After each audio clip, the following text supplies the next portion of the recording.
Good day mga dol. So another tech tips video na punta. So karon mga dol is natay problema nga na encounter no. Base nag-encounter pud kay ngani ra ang solusyon dol. So nag-copy ko og file tapos 4 gig lang gud siya.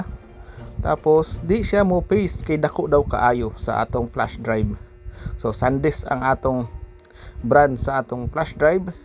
So atong i-double check kung ngano basin daig gamay na lang day ang size sa atong flash drive. Pero tanawa 28 gig ang atong free space. So karon atong buhaton ani mga dol. I-right click na to ni. Tapos format. Ganong formaton man nato kay i-change na nato ang iyang file system into NTFS. So ato na siyang i-start no. So mag-warning siya nga i-resume daw niya tanan files. So kung naa kay files, ibalhin lang siguro or mas maayong lahi na lang nga flash drive imong gamiton.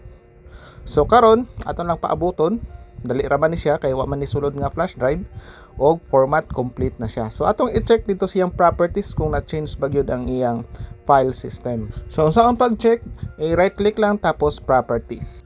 So ang kani magong NTFS is para ni sa mga dagko nga size nga file. Ug atong FAT32 is limit lang siya sa mga 3 gig no. Para makapy nimo ang dagko nga size kinahanglan nimo siya i-change into NTFS. So karon ato nang sulayan kung muga na ba.